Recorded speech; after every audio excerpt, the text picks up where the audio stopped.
Hi, good afternoon. This is Ron DeJesus, and I will be doing the webinar for you guys today.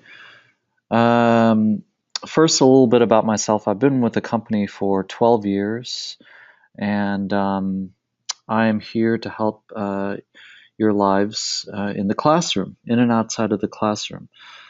So, today's topics are extremely important in the flow of the course. In the past, we've gotten a lot of professor calls on, you know, how to how to process the rounds, um, transitioning from practice mode to competition, or simply just restarting the practice mode for whatever the case may be. Um, so today, that's what we're going to be discussing. Um, I understand that there may be some questions that can be asked about any of the topics that I mentioned. There's actually a control panel on your screen that you can ask, those questions in, and I will answer them at the end of my discussion. Okay. If you have something specific about your industry or about your course, feel free to contact any of our support reps. You can reach us two ways: toll free, 877-477-8787, or if you're outside of the US, you can call us at 312-477-7200. All right. And then our email is simply support@capsim.com. All right. Now, a side note, please don't bother taking any notes down. This session is being recorded. We will place this on the site for you guys to go back to. All right. So I guess we can get started.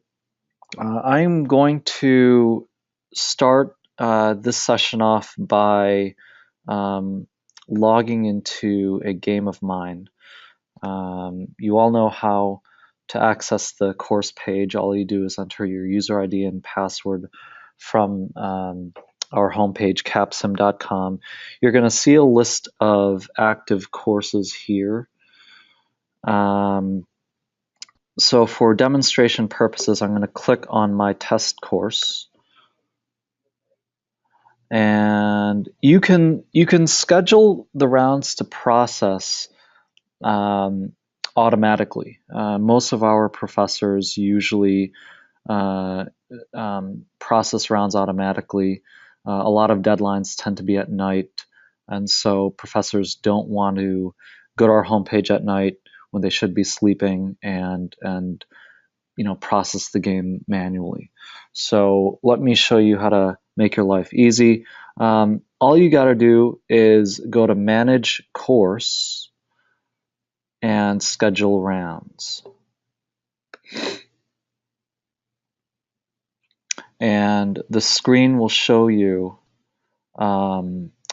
two different areas to schedule the rounds. One form is where you can schedule practice rounds, and at the bottom over here you can schedule competition rounds. Okay. Most professors, as I mentioned, schedule both practice and competition at the same time. That way the game's automated. You don't have to worry about the rounds processing and students having to move forward. So the first thing you're going to do is put in a start date and time for the first practice round. Okay. Usually it's when you want them to begin. So you would put in, today's date, for instance, February 6th, and a time, say 8 a.m. And then down here, all you're doing is scheduling the deadlines. Okay, I get asked frequently, when does the next round start? Well, the end of a round is the start of the next round. It's simultaneous. Okay, so to put in a deadline, all you do is choose a date, say February 13, and a time, say 11 p.m. That's a typical time that I see. And then notice that this drop menu has automatically auto process. Most of our professors auto process. You do have the option to manually process the game. Now, the purpose of putting that in the schedule is so that the students can see when their decisions are due by. Okay. Now, most professors play 2 practice rounds in a 10 to 15, 16-week course. So I will schedule 2 practice rounds. And 11 p.m. You want to be consistent with the deadlines. And then at the bottom here, you can schedule competition rounds. Okay. Now notice you can put in a start date and time, just like we did for practice mode. Now, what I normally recommend to professors is, put in a start day and time about 2 days after the end of practice mode. Okay, you want to give them some time the students some time to look at the results, to print out the results, to soak everything in. So since I had a deadline of February 13, I'm going to put the start of competition on the 15th. And just to be consistent, I'm going to put 8 a.m. in the morning, just like how I did with practice. Oh, I'm sorry. Let's do February 22nd, because the 20th is the end of the second practice round. All right, so now I'm going to, again, continue with the schedule. Most professors play all 8 competition rounds. So just for demonstration purposes, I'll schedule 3 competition rounds. I was processing every Friday, so let's continue to do that. 11 p.m.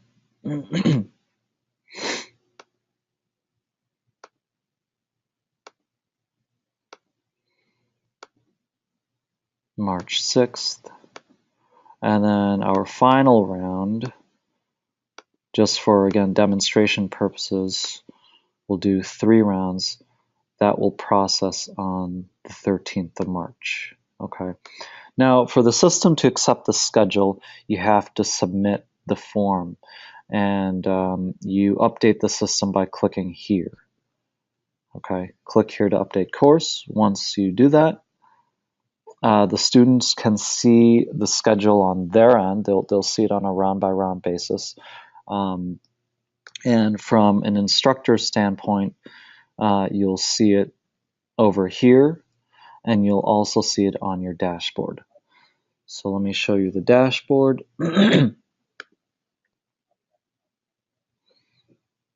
And since we're in practice mode, the system is going to show you the schedule that we coordinated for practice mode. Okay, so I mentioned manual processing. Processing basically the system collects all of the decisions, and the simulation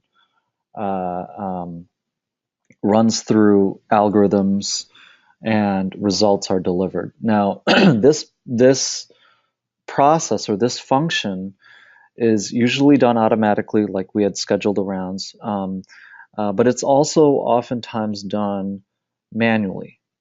Okay, manual processing usually is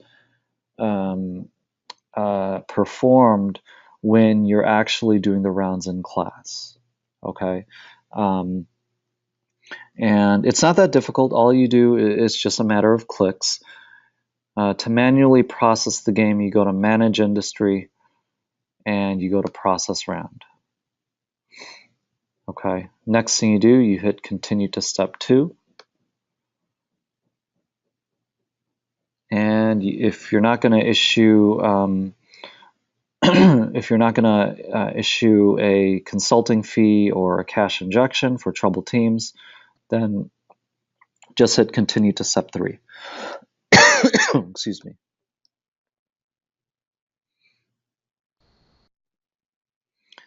And then last but not least, click on Continue to Step 4. And so 3 or 4 clicks, you've processed the first round or whichever round you're in. Okay. Again, you want to manually process when you're actually doing rounds in class. Okay. When you automatically process, it is a hard deadline. So on the day and on the time, the game is going to process, and the students will not be able to submit any of their decisions. Okay.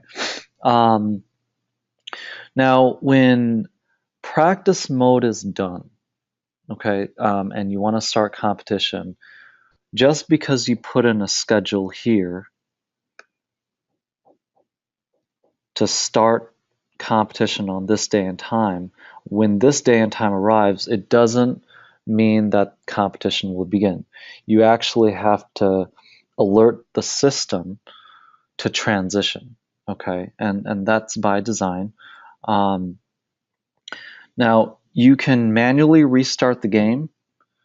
You can also set it up to auto restart. Let me show you how to manually restart the game. So under Manage Industry, Manual Restart. Okay. Now, restarting doesn't take away the schedule you put in. It simply puts the game back to the very beginning, round 0. Okay. Now you can choose which type of game you want to restart, practice mode, or you can restart into competition mode. Typically, you're restarting to competition mode. Okay. Now, for security purposes, enter the industry ID. This one. So you type in C67755. Continue to step 2.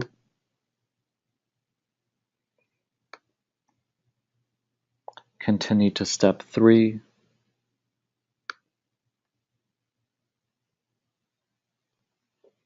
And finally, continue to step 4. Okay, so that is how you manually restart the game. Now, we want to automate the system. And so we've given professors the choice to schedule the restart, to do it automatically. That function is actually under Manage Course. Now, all you do is Manage Course, Schedule Restart, and what you want to do is same thing, choose to restart into competition if that's what you want to go back to, or if that's where you want to transition the game to, and choose a date and time. Again, you want to allow maybe a day or two to let the students view the results of practice mode. You don't want to do it, immediately after practice round 2 or 3 ends. Okay, so you want to schedule it as we're doing it here.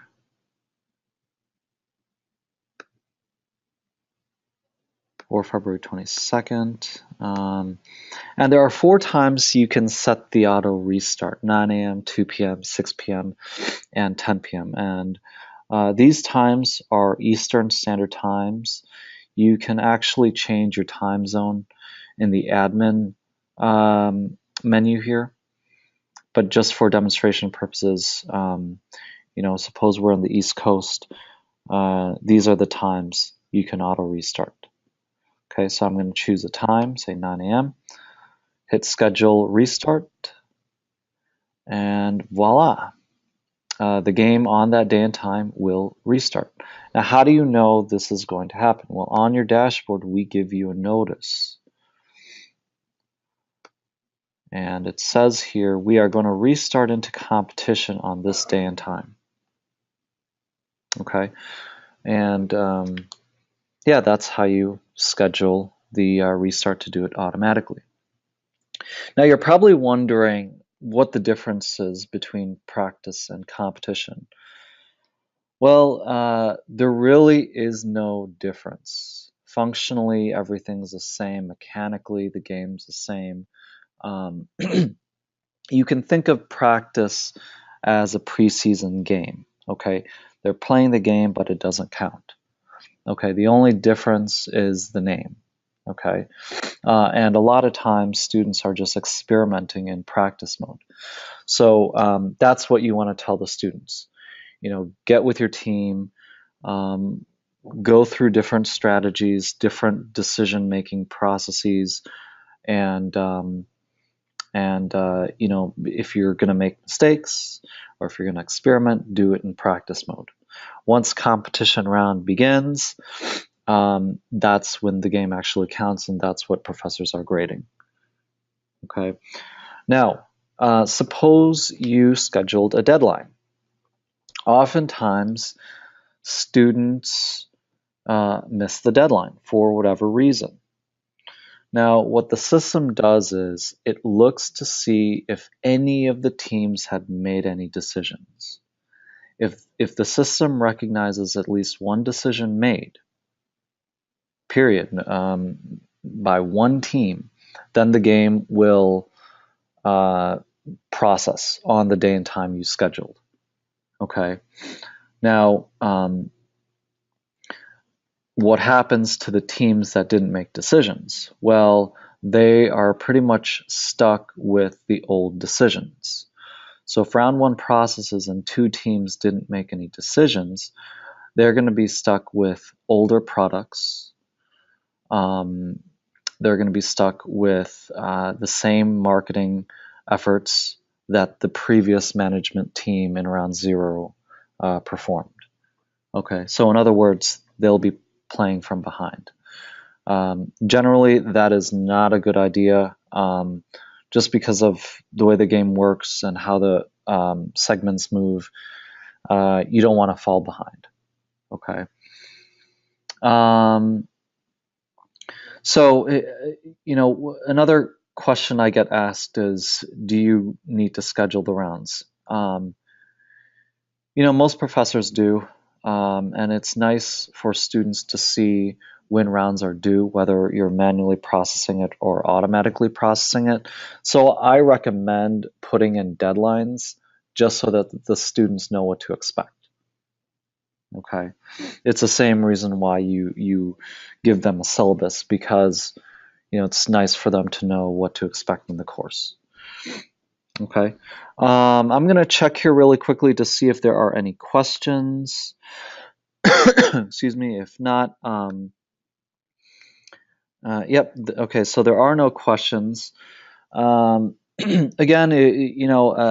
I'm here to make your life a lot easier. This topic of scheduling rounds and restarting the game is extremely important in the flow of the course.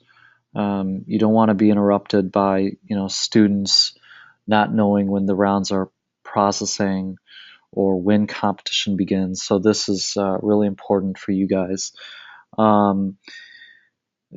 A recording of this will be placed on our homepage. I'll show you where to go in case you missed this. If you don't want to view the recording, and if you need something in real time, please give us a call. Again, our toll-free number is 877-477-8787. Our email is support@capsim.com. Okay. This is where you can register for future webinars and view the recorded webinars. So under events,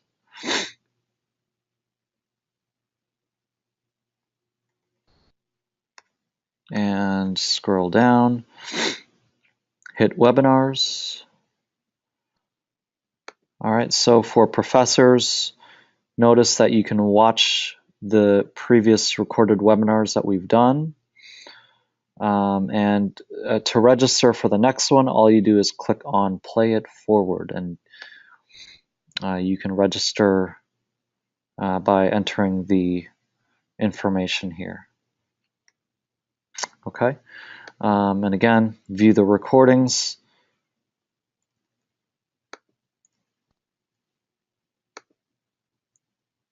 By clicking on Watch Recording. Okay, thank you very much. It was a pleasure. My name is Ronan DeJesus if you need anything. Yeah, I'll talk to you all soon. Take care.